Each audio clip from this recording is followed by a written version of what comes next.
وعيون حضن وبيوت، وعيون تقدر تفوت جواك في ثانيتين، ودي عيون كل المصريين. مشاهدينا في كل مكان، مشاهدي برنامج الليلة، برحب بيكم وحلقة جديدة من برنامجكم الليلة. وفي الحقيقة بنبدأها بمجموعة من الأخبار: المؤبد ل25 إخوانيا والبراءة ل17 آخرين.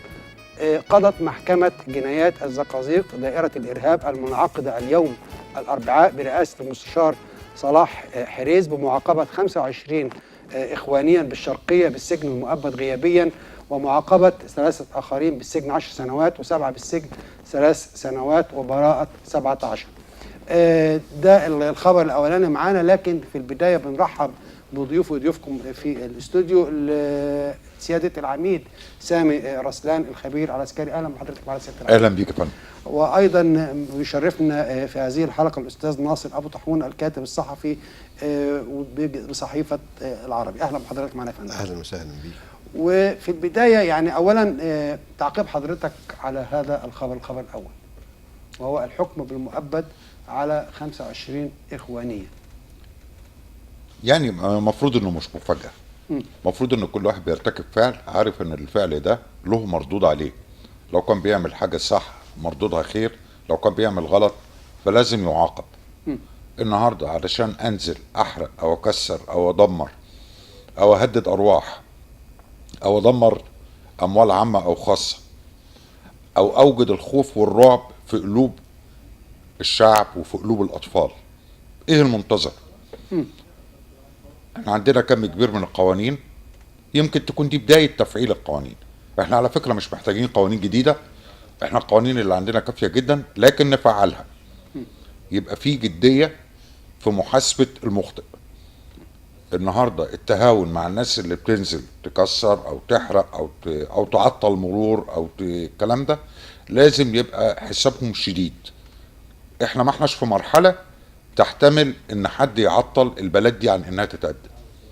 احنا بنقول الحمد لله في ثورتين قاموا، ثورة ضلت طريقها وثورة جت تصحح المسار، والحمد لله اتصحح المسار.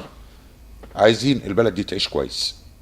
بدأ يبقى في خطوات كويسة، مشروع قناة السويس يمكن دي لسه ما حدش لمس العائد بتاعها دلوقتي، وان كان العائد بتاعها في توقعي هيبقى شيء ضخم جدا وجميل جدا، لكن في حاجة بتتحسن.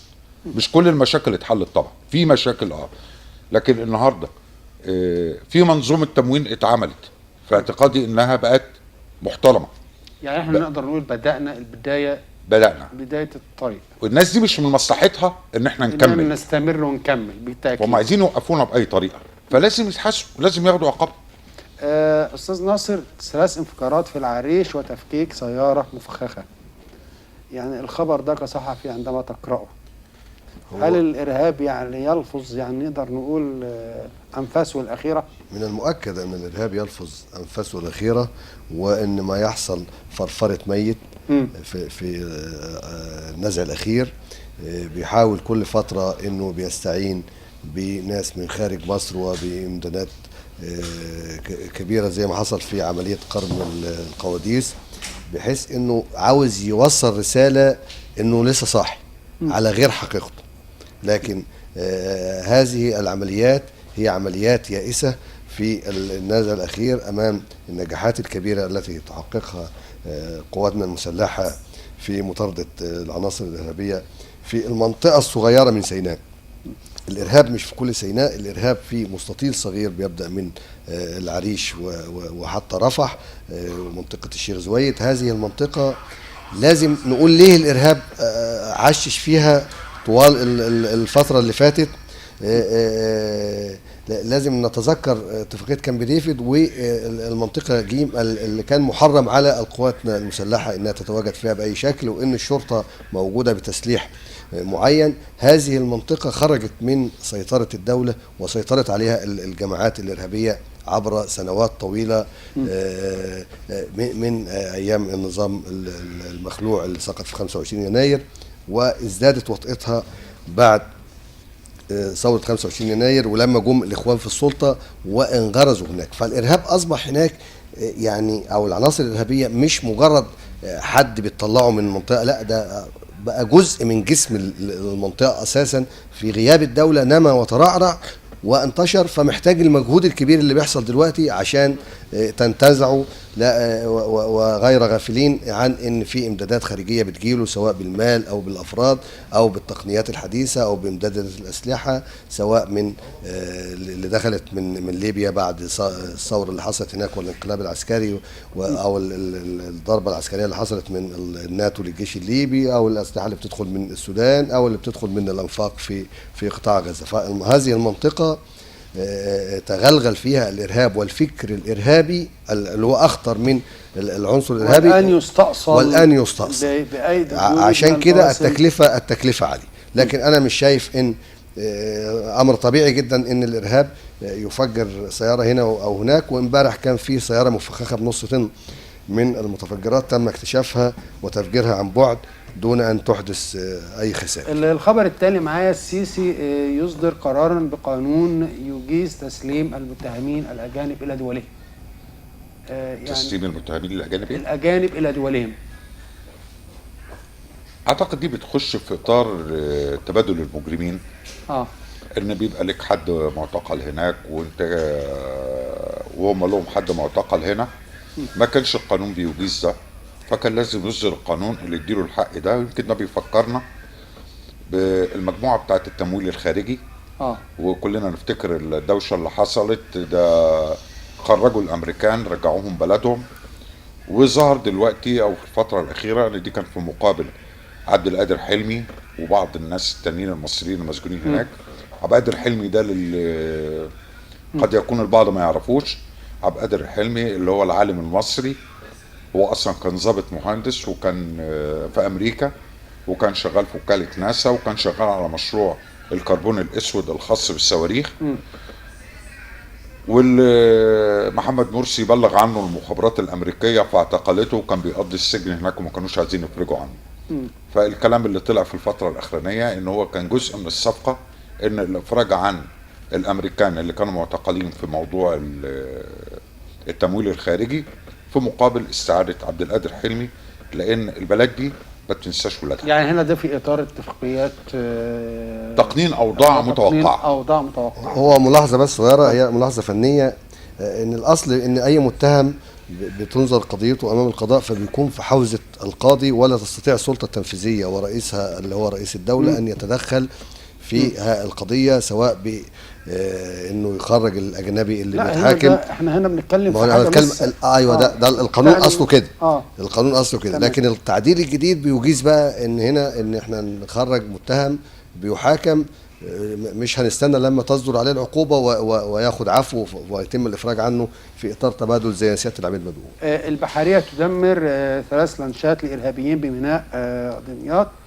صرح بذلك مصدر عسكري انه في اثناء قيام وحده مرور من القوات البحريه بتنفيذ نشاط قتالي في عرض البحر المتوسط شمال دمياط، قام عدد من البلانسات باطلاق النيران على اللانش.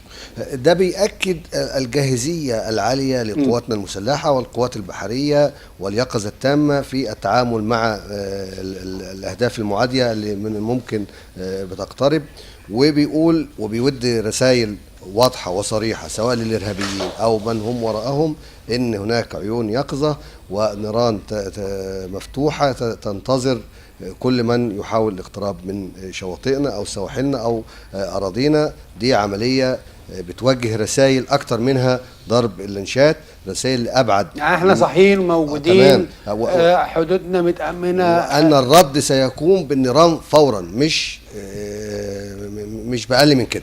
دي رسائل واصلة لأصحابها اللي اتكلموا عن انهم ادوا لقادة البحرية عندهم اوامر بالتعامل مع مشاكل في الحدود تركيا على وجه التحديد. ده كلام، هذه رسائل واضحة وصريحة من قواتنا المسلحة لكل من يفكر في العبث بالامن القومي المصري او بالاقتراب من سواحلنا. احنا جاهزين والضرب في المليان. برضو حضرتك هنا اذا سمحت لي ليا تعليق. احنا في لقاء سابق وتحديدا يوم الحادثه بتاعه كرم القواديس، يومها قلت بالرغم من الالم اللي بنشعر بيه. اعتذر معانا على الهاتف الاستاذ ماهر مقلد، صحفي نائب رئيس تحرير جريده الاهرام. اهلا بحضرتك معانا يا فندم. اهلا وسهلا، مساء الخير. ازي حضرتك؟ اهلا بحضرتك معانا. يعني سمعت معانا مجموعه الاخبار اللي قراناها من شويه؟ تمام. يعني اولا الحكم بالمؤبد ل 25 اخوانيا وثلاث انفجارات في العريش وتفكيك سياره مفخخه، والبحريه تدمر 3 لانشات لارهابيين بميناء دمياط. هو طبعا يعني مفيش جديد، لكن هي مصر بتواجه يعني نوع من الارهاب غير معتاد، ارهاب متنقل وبيتخذ يعني مناحي متعدده. لو اتكلمنا عن الحكم القضائي ده، يعني حكم قضائي من المحكمه في درجات للتقاضي. يعني القاضي هو يعني راجل بيحكم بضمير، بيحكم بالاوراق، واي انسان يستحق مساءله قانونيه طالما يعني في يد القضاء، فطبعا يعني لا تعليق على احكام القضاء، بل بالعكس يعني كلنا بنلجأ للقضاء في يعني عشان نرفع الظلم او نطالب العداله.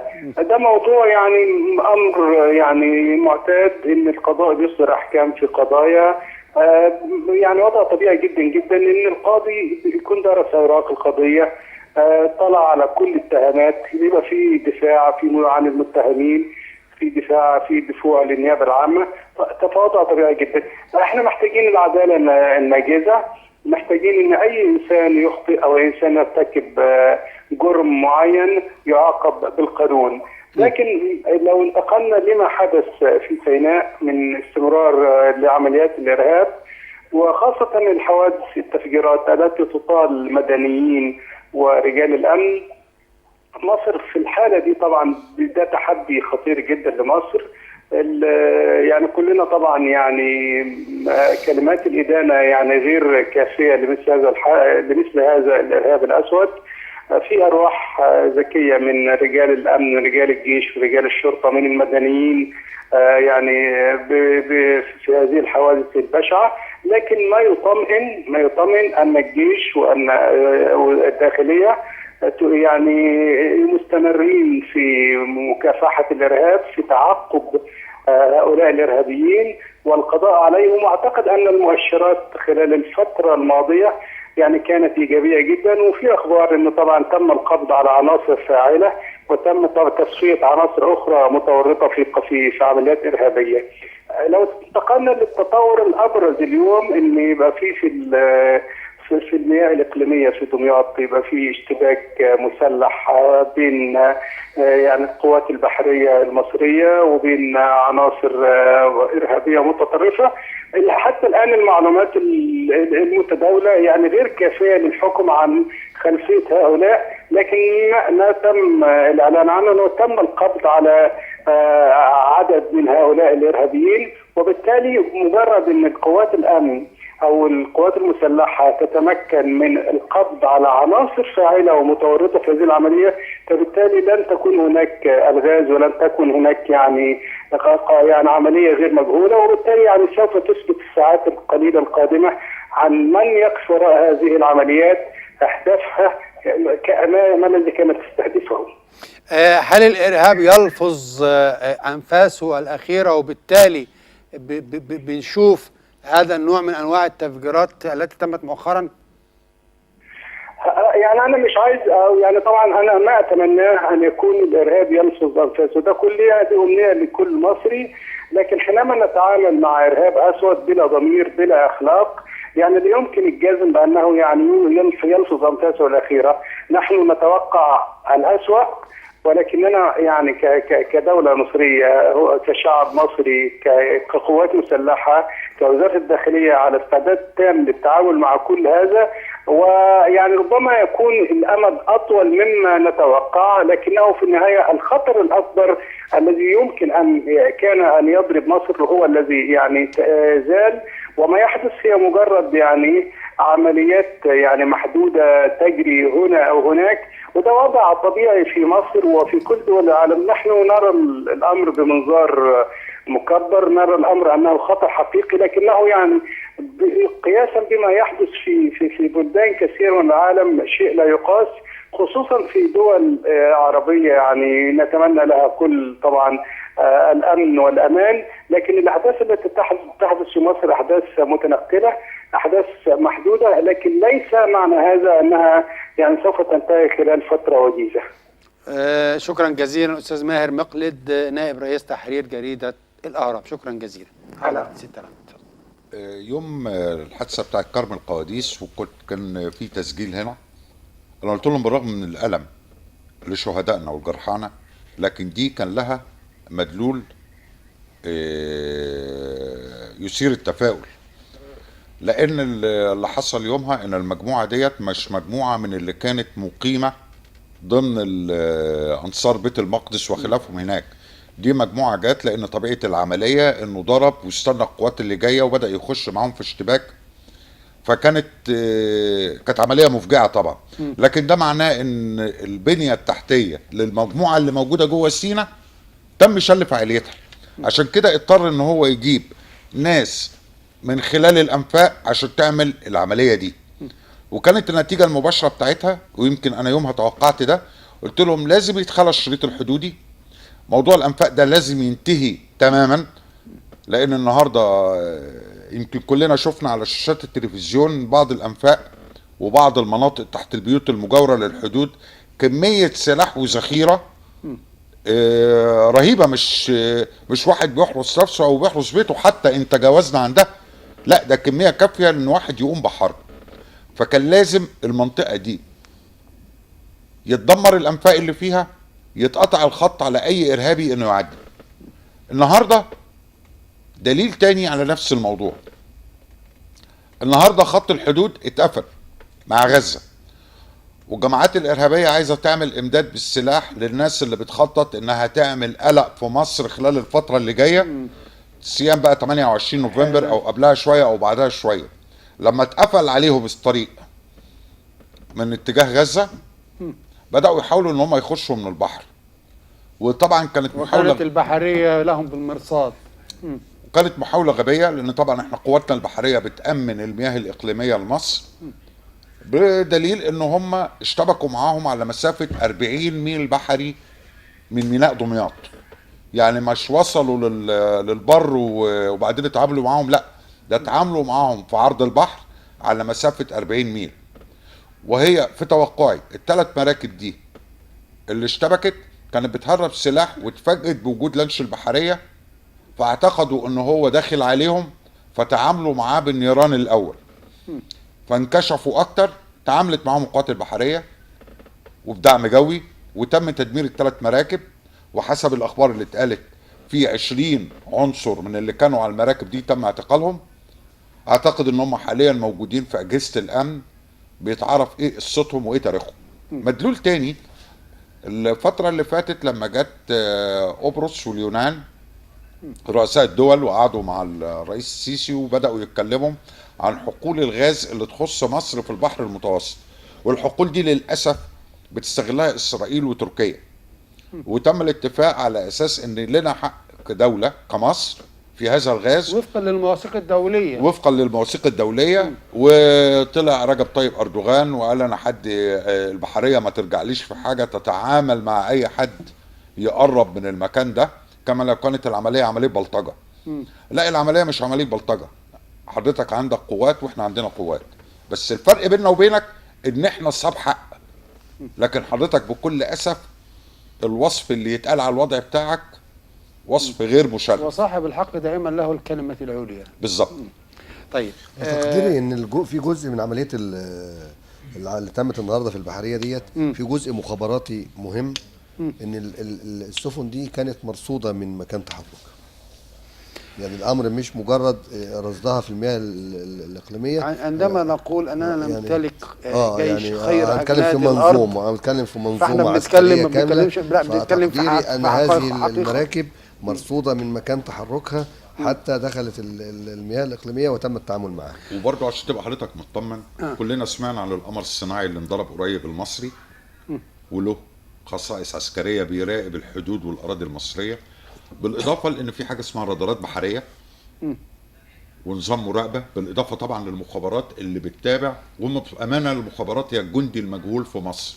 ان كل بطولاتهم القمر الصناعي المصري ولا القمر الصناعي المصري. اه في قمر صناعي مصري من شهر ابريل اللي فات ودخل مداره في شهر يونيو وبدا يشتغل وبدا يصور المنطقه ويبعت الصور. بس حضرتك قلت انضرب، فعشان كده حبينا نصحح المعلومه. لا اسف معلش يا استاذ، في لغه الصواريخ انضرب يعني اتعمل له لونشنج او يعني انطلق، لا، يعني تم انطلق اطلاق. عايزينه انطلق بس خد إن مداره. هو بدا يبعت انطلق الصور. الناس ضرب. بس اللي بتشوفنا لا مع حضرتك عندك حق اتفضل. طبعا.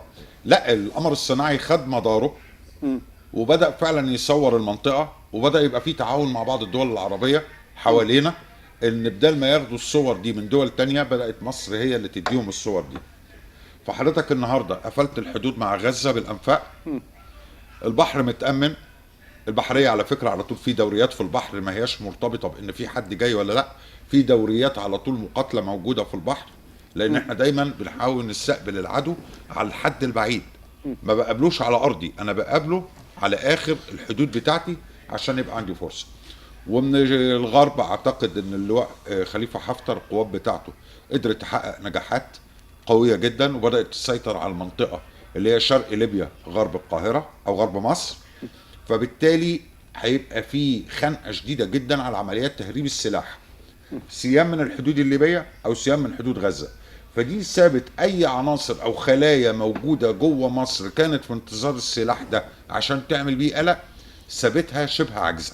علشان كده بداوا يستغلوا اي حاجه موجوده معاهم عشان يعمل تفجير عند في عين شمس، عشان يعمل تفجير هنا، يعمل تفجير هنا، كلها في احنا شعب اتعود على السلام. فعشان كده طلق البندقيه بتقلقنا، ده في طلقه انضربت، لكن ده في اماكن تانية التفجيرات اللي عندنا دي بالنسبه لهم نعيم، لان هم عندهم التفجيرات دي يعني كل ثانيه روتين يومي، ويعني ما فيش روتين مشكله عندهم. طيب استاذ ناصر، يعني نروح بقى للشركات. يعني زي ما بنقول دايما ان الامن والاقتصاد وجهين لعمله واحده، عندما يتحقق الامن يكون هناك اقتصاد، وعندما يغيب الامن يغيب الاقتصاد. النهارده واحنا بنتابع هذه الاخبار المتواتره على مواجهات يعني نقدر نقول حاسمه وحازمه للارهاب الاسود، الارهاب الذي يحاول ان يعيق اي خطوه نخطوها الى الامام اذا صح التعبير. الشركات المتعثره والمصانع المتوقفه عن الانتاج منذ سنوات يعني كانت نقدر نقول محور اجتماع سياده الرئيس عبد الفتاح السيسي مع المهندس ابراهيم محلب رئيس مجلس الوزراء. اولا ما هي الخطوات التي تراها بحكم عملك الصحفي والميداني لهذه المشكله؟ هو في البدايه موضوع الشركات المتعثره اللي عددها بيزيد عن 800 حوالي 850 او 840 شركه لغم كبير في امام الحكومه القائمه، لان هذه الشركات من شركات كبرى وتضم اعداد كبيره جدا من العماله وما يتبعها من اسر. هذه الشركات المتعثره الحكومه بتجد صعوبه في، او الشركات نفسها بتجد صعوبه في تدبير مرتبات العاملين بيها، بالتالي الحكومة بتتحمل هذه المرتبات، فبندخل في حلقة مفرغة من ان احنا مجرد بندفع مرتبات العمال دون اضافة حقيقية على الاقتصاد، مع تعطل كيانات كبيرة او قلاع صناعية كنا نفاخر بها عن العمل والانتاج، وانها تبقى في خدمة الاقتصاد الوطني، وانها تضيف للناتج القومي، وانها تستوعب عماله جديده ايضا. لكن العدد زاد والديون تضخمت والحاجه لمليارات من الاموال اصبحت ماسه عشان تشغل هذه يعني القطاعات. احنا عندنا هنا مصنع الكتان مثلا تمام. طنطا. عشان كده انا اقول لحضرتك لازم نبدا الاول بالحاجات الصغيره. يعني ابدا بالمصنع اللي هو محتاج مبلغ صغير عشان يشتغل. يعني مصنع الكتان ده محتاج في حدود من 35 ل 40 مليون جنيه، ودي مبلغ لا يعجز اي حكومه، يعني ده كلام فاضي عشان تشغل مصنع زي مصنع الكتان. فتبعت رسائل مهمه للداخل وللخارج وللعمال وللقطاعات الاقتصاديه ان احنا جادين في الاصلاح، وان احنا على طريق الاصلاح. المصنع ده لو اشتغل هيبقى بدايه مهمه. عندنا مصنعين تانيين، واحد في سمنود اللي هو مصنع وبريات سمنود، وفي مصنع في المحله اللي هو مصنع سجاد المحله. مصنع سجاد المحله مش تابع لشركه المحله، يعني ما هوش تابع لشركه غزل المحله مباشره، عشان كده ما هوش داخل في العمليه دي، هو يعتبر مستقل او مملوك للجمعيه التعاونيه للعاملين بشركه غزل المحله. هذا المصنع ده كان بينتج سجاد، دلوقتي متعثر، محتاج تضخ فيه استثمارات جديده لتطوير الانوال وتطوير الادوات اللي موجوده فيه عشان الطاقه العماليه على اللي فكره موجوده دي. بينتجوا سجاد من اعلى وافخر انواع السجاد. ما هو ده بقى انت ازاي تستغل هذه القيمه المعطله وتحولها الى قيمه مضافه للاقتصاد. دي المعركه والتحدي الحقيقي، مش مجرد ان انا كل كام شهر يطلعوا يعملوا مظاهره او يعملوا احتجاج عشان يقبضوا مرتباتهم، فتتدخل الدوله، المحافظ يدفع لهم من هنا او يجيبوا لهم من هنا عشان يسكتوا. لكن دي افواه مفتوحه واسر محتاجه دخول، واحنا بنتكلم عن ان العمال ياكلوا وان الصناعه تشتغل. فانا يعني بنقترح مثلا ان وزاره زي وزاره الاوقاف بما لديها من ممتلكات في هيئه الاوقاف، انها تاخد هذا المصنع تشغله لحسابها، ان المنتجات بتاعتها ديت تبقى في فرش المساجد، والوزاره عندها مبالغ كبيره بتصرفها في هذا القطاع، فتاخد جزء من هذا الانتاج، وبالتالي يبقى ضخينا راس مال داخل المصنع. يعني يبقى في تعاون ما بين الوزارات المختلفه، وخصوصا الوزارات اللي بيبقى لها دخل. ما هي اوريدي عندها اموال بتستثمرها وزاره فتستثمر فتستثمر في هذا المجال، وبتبقى المصنع تاخد تضخ فيه اموال وتاخد عائد انتاجه للمساجد لفرش المساجد. مصنع وبريات سمنود مش معقول كل شهر يبقى الخبر الثابت عندنا ان العمال بيقطعوا طريق القطار عشان ما قبضوش مرتباتهم. يعني انت محتاج حلول، لان بننفق اموال كثيره في المسكنات دون ان نعمل مشرط الجراح في الموضوع الرئيسي لتحقيق نقله معينه. قطاع الغزل والنسيج، الحكومه عبر وزاره الماليه بتضخ مبالغ ضخمه جدا سنويا عشان تدفع اجور للعاملين فيها. احنا محتاجين قطاع الغزل والنسيج ده الحقيقه يعني محتاج وقفه كبيره جدا، وانا بدعو من خلال هذا البرنامج ومن خلال هذا المنبر الاعلامي، بدعو الدوله عبر الرئيس السيسي ان يدعو الى مؤتمر قومي للقطن المصري زراعه وتصنيعا. مصر يعني كل دولة عندها ميزة نسبية في منتج معين، مصر عندها ميزة نسبية هائلة في إنتاج القطن. القطن المصري مهما تحاول تزرع قطن قصير التيلة فبيطول، التيلة بتطول منك، بقى عندنا قطن فائق التيل. هذا القطن يعني أثمانه غالية جدا وتصنيعه عالي جدا، وإن مثلا يعني بره عندما يرتدي أحد الناس يعني منسوجات قطنية من قطن مصري، يعني 3-4 لوزات بيبقى مصدر بتبقى مصدر فخر بالنسبة لي، يعمل قميص فخم جدا. فاحنا ازاي نوصل ان احنا نطور صناعتنا، مش نطور، نجدد المصانع بتاعتنا اللي كانت شغاله على القطن قصير التيله الى انها تشتغل على قطننا فائق الطول، وما نصدرش قطن، اصدر منتج. انا يعني انا عندي ميزه نسبيه، قيمه مضافه طبعا يعني انا اصدره نسيج. طب هنا يعني نقدر نقول اهتمام سياده الرئيس بهذا الموضوع ووضعه في بؤره اهتمامه اللي هو حل مشاكل المصانع المتعثره. يعني دائما وبنسمع ان احنا بندعو الناس للاستثمار في مصر، حل المشكلات القديمه والمتمثله في المصانع المتعثره، كيف تراها؟ وطبعا تصديقا للكلام اللي اتقال، احنا في سنه 86 كنت مأموريه في ايطاليا. كان القميص الايطالي ب30، والقميص اللي مجرد ان مكتوب عليه قطن مصري ب120، يعني 4 أضعاف القيمه. طب احنا ليه ما نصنعش؟ النهارده عندنا كميه مصانع كتيره. المشكله عندنا على فكره مشكله تسويق اكتر منها مشكله انتاج. احنا محتاجين ان احنا نبص على عمليه تسويق منتجات المصانع دي. حاجتين 2 لاي مصنع هيخليه يتقدم: مراقبه جوده صح وتسويق صح. هي دي مراقبه جوده لازم. النهارده انت حضرتك هتشتري حاجه معيوبه، هو ليه واحد يروح او بره مثلا يشتري من الصين وما يشتريش من هنا؟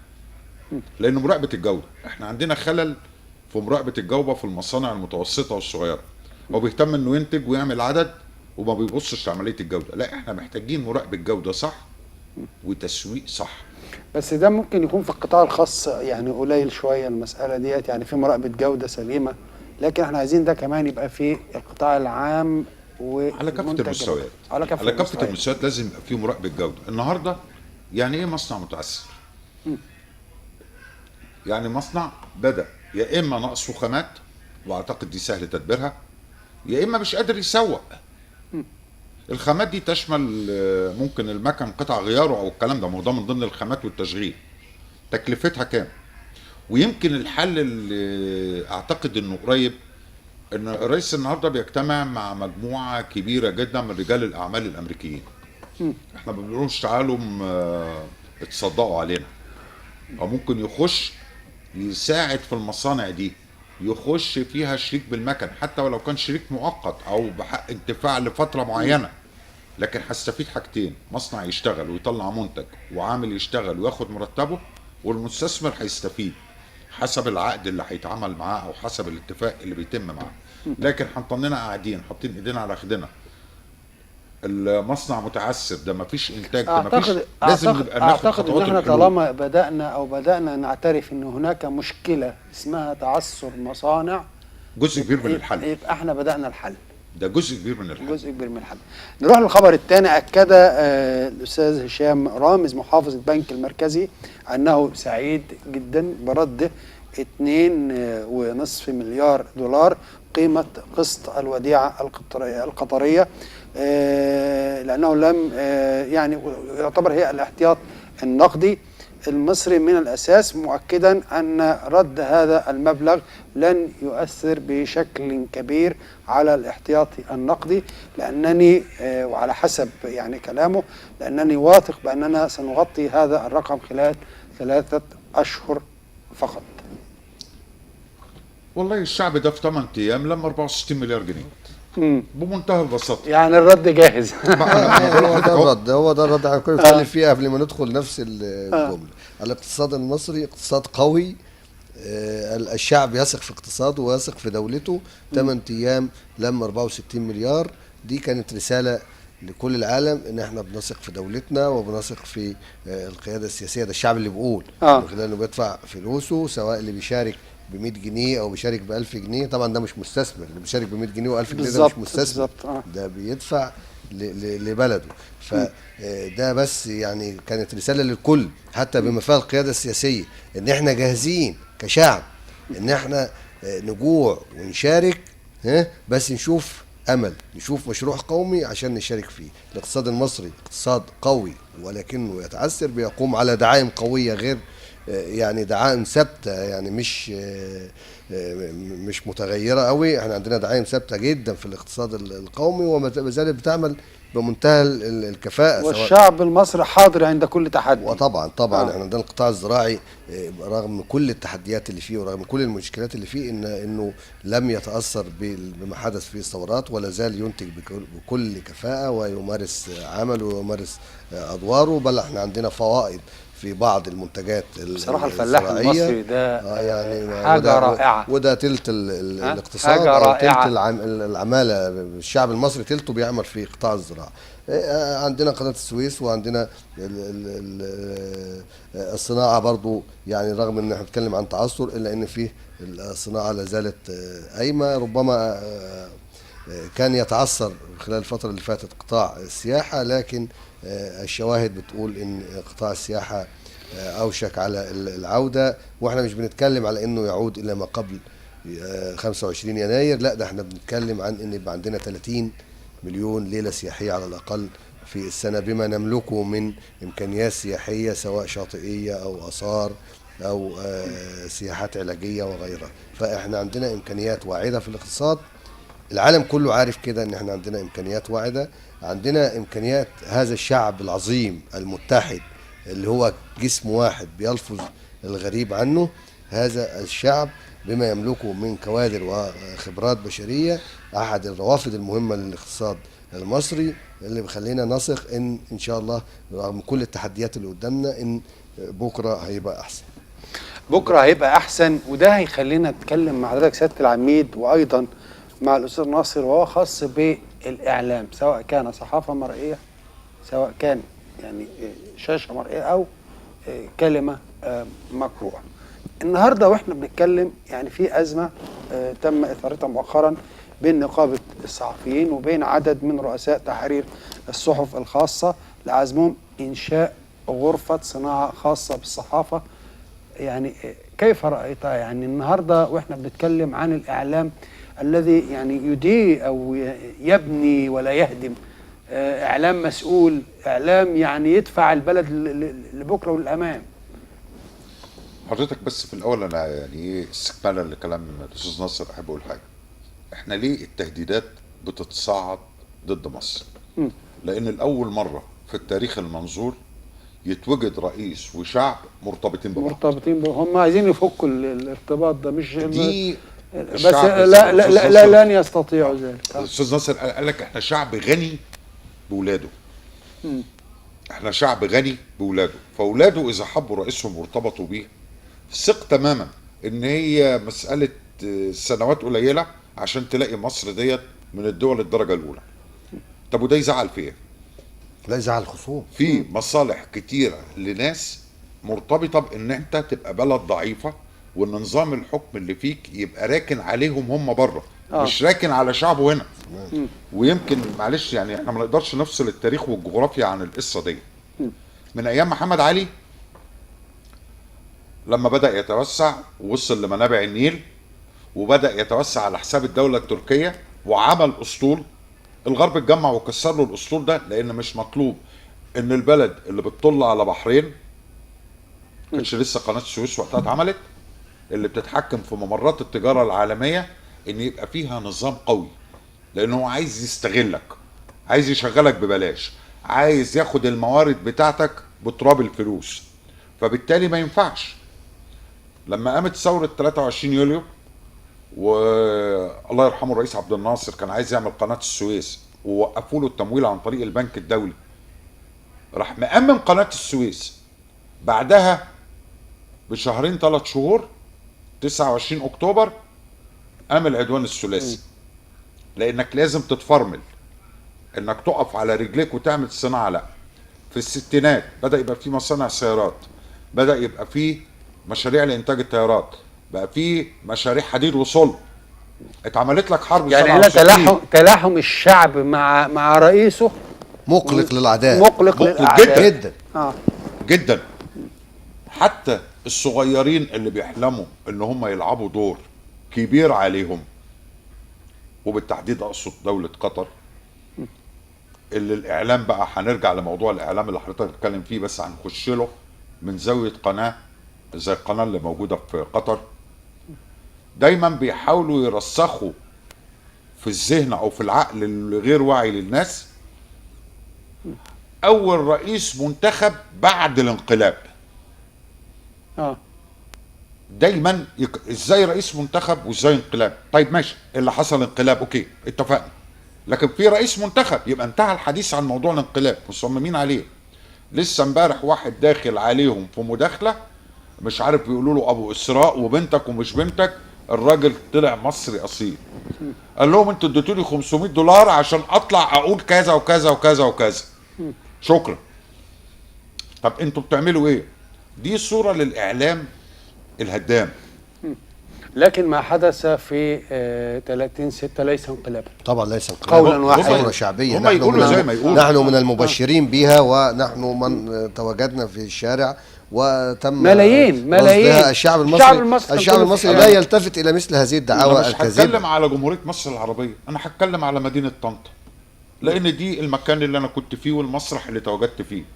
احنا من قبل 30/6 بيومين 3، لان احنا كمتقاعدين عسكريين موجودين لنا كيان، وولادنا الشباب وبعض الزملاء جم قالوا انتوا كعسكريين متقاعدين عايزينكم تأملوا لنا الميدان. وفعلا نزلنا كمتقاعدين عسكريين ورسمنا الميدان، واستعنا معانا بمجموعه من الشباب ومن اهالينا ومن المتقاعدين العسكريين، كنا بنأمن الميدان.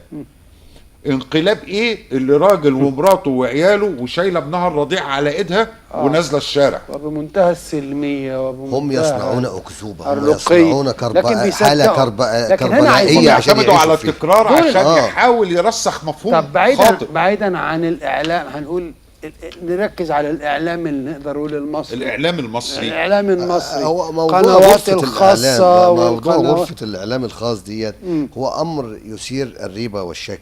وده الحقيقة كانت نقابة الصحفيين اتعاملت مع الموضوع بجدية، لأن أنت بتتكلم عن غرفة خاصة ما انتش عارف أهدافها إيه، هل هي خاصة بملاك الصحف ولا بالصحفيين ولا بالمهنة. أنت بتتكلم عن غرفة للإعلام أو غرفة لصناعة الصحافة يغيب عنها وغير موجود بيها الصحافة القومية اللي بتمتلك بما تمثله 75% تقريبا من الصحفيين. خلينا نؤكد يعني حديث عرضي في هذا الأمر على أن الصحافة القومية والإعلام الرسمي أثبت جدارته ونجاحه في أن أكذوبة أن تحرير الإعلام أو الإعلام الخاص يوجد حرية، ده كلام مش صحيح بالمرة. الإعلام الخاص أو المال الخاص لا ينتج صحافة حرة على الإطلاق، هو ينتج صحافة تتبع صاحب رأس المال أو الملاك أو أهدافهم، سواء في قنوات خاصة أو صحف خاصة، بغض النظر عن أهدافهم من صحتها من عدمه. لكن المال في الحالة دي بيكون هو المتحكم. تقوية إعلام الدولة سواء كان ده مهم جدا، مرئية أو كلمة مكتوبة، أو صحافة قومية، هو أمن قومي وأمن لحرية الصحافة في الأساس. يعني الصحافة القومية هي التي الوعاء اللي ممكن يكون فيه تنوع وحريات ومشاريب مختلفة للكتاب وكده، ويقدم خبرا صحيحا. لكن الإعلام الخاص بيشتغل على هوى المالك، سواء لو وشاهدنا حاجات من قطع على مذيعين على الهواء وطرد مذيعين من قنوات. نشاهد الآن عمليات استهداف لثورة 25 يناير على بعض القنوات المملوكة لرجال أعمال وسياسيين من المنتمين إلى العهد الفاسد الذي تم خلعه في 25 يناير. هذه الأمور مش موجودة في التلفزيون المصري، هذه الأمور لم نراها في الصحافة القومية. الصحافة القومية بتقدم عملا مهنيا محترما، التلفزيون المصري يقدم عملا مهنيا محترما.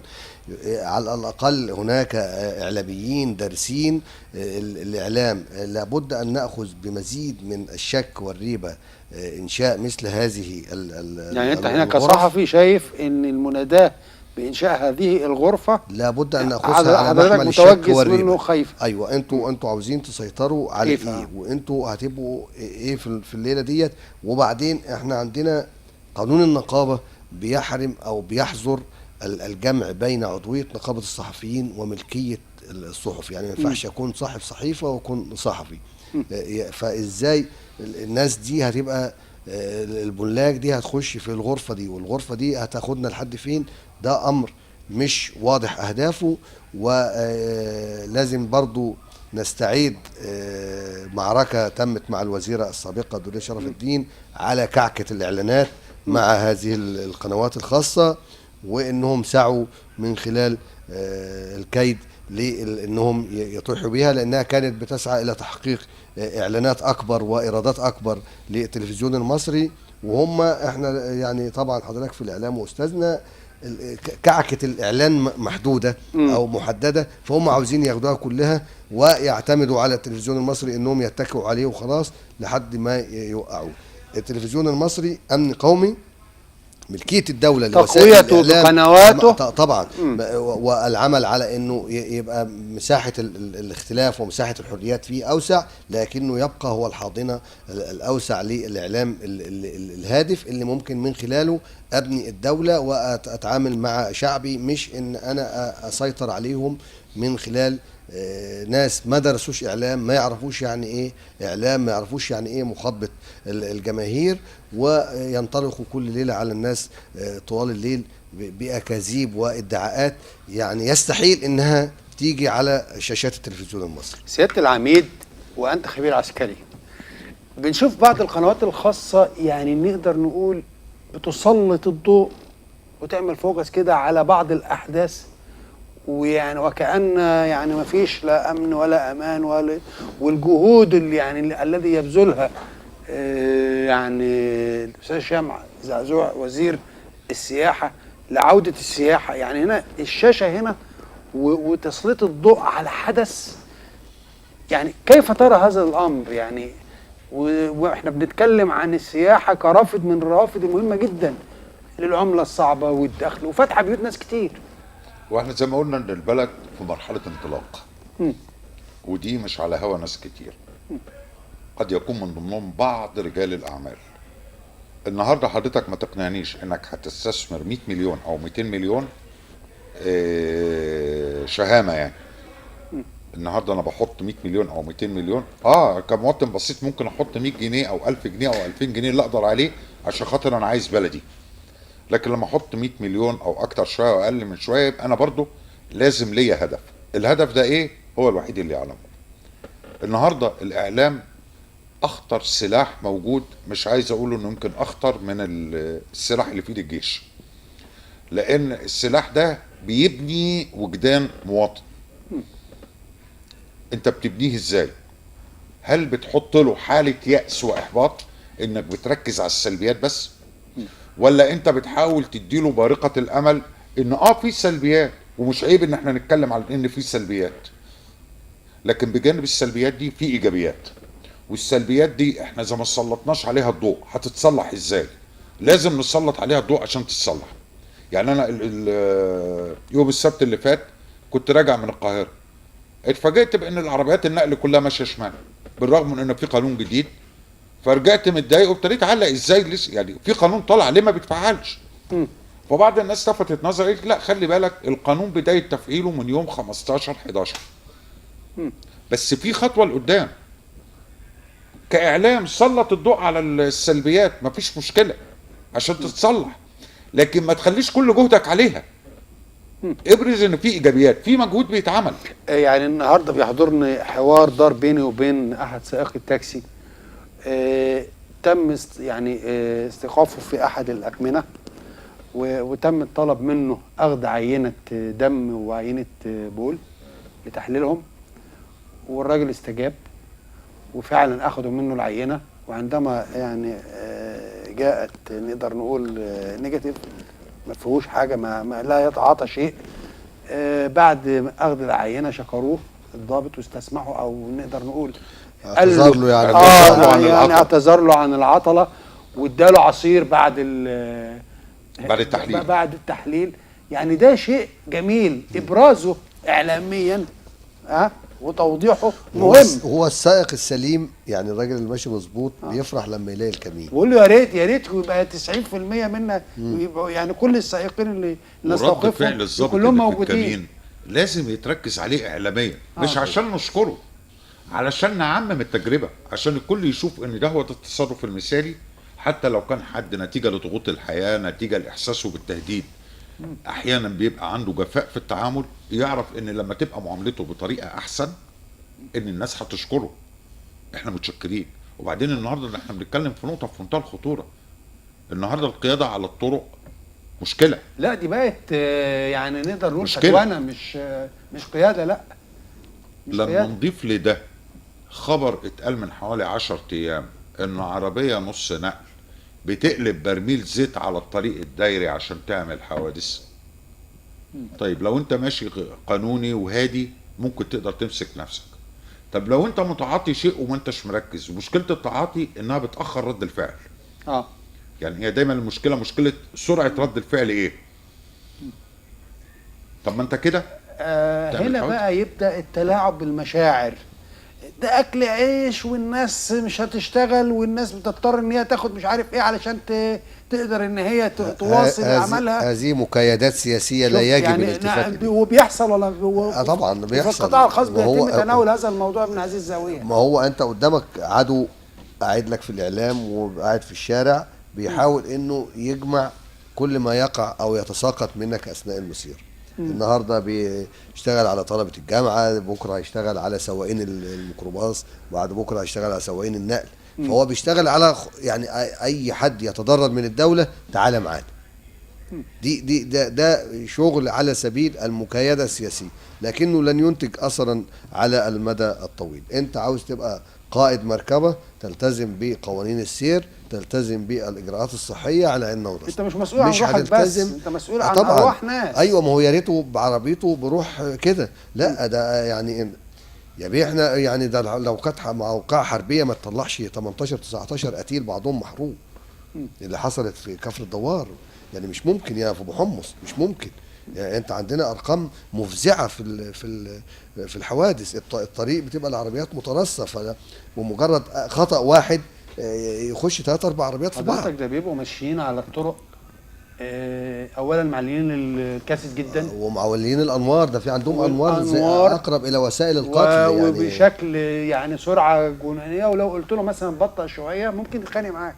ده اللي حاصل. الولد السواق اللي كان راكب الاتوبيس اتخانق مع الطلبه قبل ما يموتوا. السواق اللي يعني بيقولوا له هدي هدي مش معقول كده، والمشرفه بتاعت الولاد معاهم هدي السرعه، ما فيش يعني في استهانه بابسط اجراءات الامن والسلامه في وسائل المواصلات. يا بيه اتوبيس رحله مدرسيه رابطين الباب بحبل، فملف بيلف كده راح الحبل السيب، البنت وقعت تحت البتاع هرسها، طلع رحله اتهرست. يعني ابسط اجراءات الامن والسلامه مش غير يعني السائق ده انت بتحول وسيله النقل اللي في ايدك الى اداه قتل.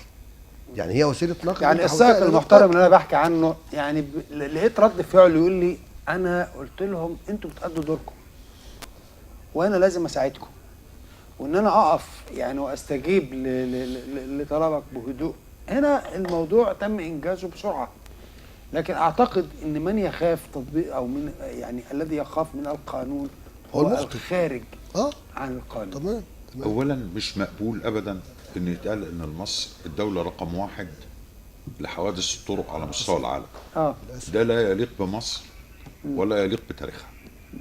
الحاجة التانية تعليقا على الأضواء العالية والكاسيتات العالية، ده نتيجة لأن في مفاهيم خاطئة اترسبت في ذهن خاصة الشباب، إن التميز في إنه يخالف. لا آسف جدا، ده التميز في إن أنت تبقى سليم. التميز إن أنت تقول يعني أتمنى نقول أنا ماشي صح وما خدتش ولا مخالفة. ده التميز. التميز إن أنا بحافظ على حياة الراجل ده اللي راكب عربيته جنب مني أو ماشي على رجله جنب مني.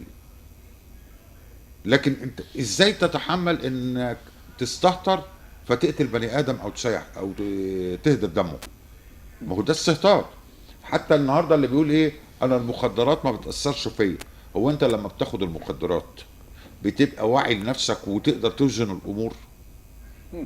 انت خدت المخدر خلاص، المخدر عمل لك نوع. امال هو مخدر ليه؟ اسمه مخدر، ده اسمه يعني يكفي اسمه مخدر عمل لك. يعني هل ترى ان هذه الاجراءات ستحد من المشاكل التي يعني التطبيق الصارم جميعا؟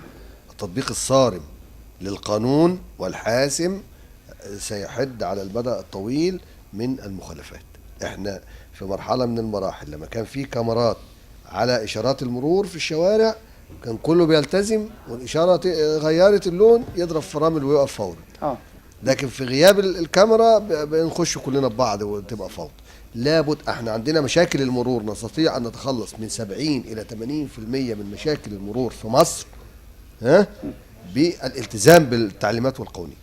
الالتزام يخلصنا من 70 80% من المشاكل. يعني لو اتبعنا القواعد اللي نقدر نقول القياده السليمه، اعتقد ان كتير من المشاكل اللي احنا بنسمع عنها وبنشوفها اعتقد انها تستنتهي. ان الله يزع بالسلطان ما لا يزع بالقرآن. نفس السواق اللي بيتكلم انا ما اقدرش امشي من غير ما اخد مخدرات، لما بيروح السعوديه او يروح الامارات بيمشي من غير ما ياخد مخدرات. اشمعنى هنا؟ بمنتهى البساطه التطبيق الصارم. دوله زي الامارات حضرتك ماشي ما بتشوفش عسكري مرور الا فيما ندر، وبالرغم من كده الكل ملتزم بالقوانين وملتزم بالتعليمات. ليه؟ في تطبيق صارم ما بيفرقش ما بين لا امير ولا غفير. بتروح القاهره تنزل محطه مترو الانفاق، ايوه دولتين مختلفتين، بتبقى هنا حاجه وهنا حاجه، مع ملاحظه انت فوق حاجه وتحت حاجه خالص. مع ملاحظه حاجه اتفضل. ان المترو بقاله من بدايه الثوره وتقريبا في شبه غياب امني موجود. يعني الملاحظين الامنيين والافراد الامن اللي كانوا موجودين ما بقوش موجودين بنفس الكثافه اللي قبل كده، لكن السيستم اللي خلاص اتعمل في تعود. خلاص اتعودنا بقى، اتعودنا على ان هنا ما فيش حد يرمي حاجه، ما فيش حد يولع سجاير، ما فيش حد يرمي منديل، فالحياه بقت انتظمت. انت فرضت نظام معين بقانون معين، خلاص العجله بتاعته دارت ومش بتقف حتى لو الدوله غايبه. دغدغت المشاعر، يقول لك شوف احنا دلوقتي يعني اهو، طب احنا دلوقتي هيتوقف حالنا، ده احنا مش هنقدر مثلا او ساعات محدده لسير سيارات النقل، حددوها تقريبا من من 11 بالليل ل 6 الصبح. ل 6 الصبح. يقول لك لا ده وقت مش كافي، ده احنا كده مش هنقدر نشتغل، ده احنا في كلام في المسائل. ده انا بقول لحضرتك بتلاقي عربيه نقل ماشيه في الشمال، اه والعربيه النقل اللي ماشيه في اليمين اساسا عشان تعديه وتاخد شمال. طيب العربيات الصغيره تروح فين؟ انهي بلد في العالم؟ انا شفت حاجات بيسابقوا بعض، ده بيجري زي موتوسيكل. ده بيجري كده. بقول لحضرتك انا راكب عربيه ملاكي وبتاع النقل بيديني كلاكس بيعدي مني وانا ماشي 80 90، يعني هو ماشي كام؟ ومحمل وبمقطوره. يقف ازاي ده؟ طبعا كتله رهيبه جدا بالسرعه دي، التحكم فيها هندسيا صعب جدا، مستحيل. هتفرملها ازاي؟ مستحيل. طيب النهارده لما يبقى في نظام محطوط، انت من 11 في بعض السواقين قال لك طيب وفر لي اماكن بحيث ان انا لما يجي الوقت اللي انا مش همشي فيه على الطريق اماكن امنه اقدر اركن فيها، ده حقه. لان الطريق الزراعي يمكن لان انا اللي بتحرك عليه كتير ما فيهوش الحته دي، يبقى ده دور الدوله انها توفر اماكن ان هو اللي هيجي عليه التوقيت يبقى اقرب مكان له يقدر يركن فيه، مكان امن. وممكن المكان ده نفسه يتعمل فيه مطلب مشروع. في اعتقادي ده مطلب معقول. ونفعل وسائل النقل الاخرى. احنا عندنا النيل مش بنفعل وسائل النقل النيلي اللي عندنا سكه الحديد وهذه المساحات الالاف الكيلومترات من السكه الحديد مش بنفعل ليه؟ وبدل ما العربيه النقل تروح تجيب من القاهره تاخد من طنطا، تاخد من دمنهور، تاخد من هنا، يبقى احنا خففنا يعني وسائل نقل عام يعني وارخص، وان يبقى بدل ما كل حاجه بتشيلها العربيه النقل من المينا لحد ما توديها للمستهلك، لا ما ناخدها على السكه الحديد مره، اخدها في النيل مره، يبقى انوع وسائل النقل. وممكن الحاجات الغير قابله للتلف اللي هي مش محتاجه انها تتنقل بسرعه تتنقل في النيل. ما عندنا نقل نهري، ده احنا عندنا ما شاء الله يعني سان بحر احمر وبحر يعني ابيض ونهر النيل. الاجراءات الاخيره تراها انها يعني ستحد من المشكله الى حد كبير اذا تم تفعيلها بالجديه اللازمه، مش هتعدي سنه وهتكون 90% من المشكله البشري نقدر نقول مسؤول بشكل كبير جدا، ممثل في قائد السيارات، المسؤول رقم 1 في الحوادث الاخيره. طيب جماعه بقى انصار بيت المقدس الارهابيه بتبث فيديو بتعلن من خلالها البيعة لجماعة داعش الإجرامية، وهناك أنباء عن مقتل طبعا أبو بكر البغدادي أمير جماعة داعش في العراق. إلى أي مدى ترى أن هذه الضربات الأمريكية لهذه الجماعة مؤثرة؟ أولا بيعة أو مش بيعة مش هيضحكوا علينا، في الآخر هم كلهم حاجة واحدة وكلهم خارجين من عباية واحدة. يسمي بقى ده انصار بيت المقدس او شياطين، يعني كله كيان واحد، كله كيان واحد مختلف او هي ده او بوجوه مختلف، مجرد كلام اعلامي بغرض انه هيخض الناس. لان داعش طبعا لما في سوريا عمليه قطع الرقاب والكلام ده بالتاكيد بتسيب اثر في النفس، واخد بال حضرتك؟ وان كان ده في حد ذاته عمليه القطع الرقاب اللي بتتم لاسرى عزل ينفي عنهم صفه الاسلام. ما سمعناش في تاريخ الاسلام ان بيتقتل الاسرى، ما سمعناش في تاريخ الاسلام عمليه قطع رقبه بسكينه كده. ومن وصايا الواحد لا حول له ولا قوه. الرسول عليه الصلاه والسلام لقاده الجيوش: لا تقطع شجره، لا تقتل عجوزا، لا تقتل يعني لا تقتل طفلا ولا عابد في محرابه، ولا عابد في محرابه. يعني عايزين نرجع ونشوف دي جرائم الحرب يعني ده كله تعرف عليه في فتح مكة. هذه جرائم الحرب اللي العالم الحديث تعرف في فتح عليه. مكة لما خالد بن الوليد بيحارب واحد او بيبارزه، التاني لما حسوا انه هيموت نطق الشهادة. نعم. فخالد طبعا كان حديث عهد بالاسلام واصلا راجل مقاتل بطبعه، قتله. فلما وصل الكلام ده للرسول عليه الصلاه والسلام غضب، السلام. فقال له ليه؟ قال له ده نطق الشهاده اتقاء للسيف. قال له هلا شققت عن قلبه؟ انت عرفت ايه اللي في قلبه؟ ما عرفتش. وده كان في حاله قتال، في حالة قتال. والرسول عليه الصلاه والسلام عليه الصلاة انتهر والسلام. خالد بن الوليد انه قتل الراجل ده. فما بالك باسير غالبا زي ما اتقال، مش عارف كان صحفي او ايا كان، يعني نمره واحد راجل مدني مش مقاتل ولا يحمل سلاح، ووقع في الاسر وانت بتقتله، انت بتعمل ايه؟ وكان موجود معاهم معاهد على فكره. نعم. كان موجود معاهم في تحت امرتهم كمعاهد، اللي هو اللي على هو غير الصحفي الدين. كان موجود معاهم، بيتابع اعمال صحفي الحرب البريطاني وكده. ده. وبعدين هم حبوا يوجعوا بيه يعني عايزين الدول. نقول ان ده كل ده اولا منافي للاسلام. دي مش عاوزه الإسلام كلام. بريء هؤلاء هم من هذه الأفعال. أعداء الاسلام يقاتلون لا يقاتلون الا في بلاد المسلمين ولا يخربون. البيعة إلا دي بلاد شايفها ازاي كخبير؟ انا بقول لحضرتك البيعه دي انا شايفها نوع من الاعلام. اصلا هي مش تسليط الضوء عليها بقى واعطائها لا قيمة وتضخيمها لها. بهذا لا قيمة الشكل. لها. سبق على صحفي، سبق اعلامي، اعلام تاني عايز يوجه الرساله لنا. لكن في الاول وفي الاخر ما احنا عارفين ان دولت هم دولت، ومنهم ناس اللي راحت اتدربت في سوريا من انصار بيت المقدس وسموا نفسهم داعش، وبعد ما اتدربوا في عمليات قتاليه هناك ورجعوا معاهم تاني.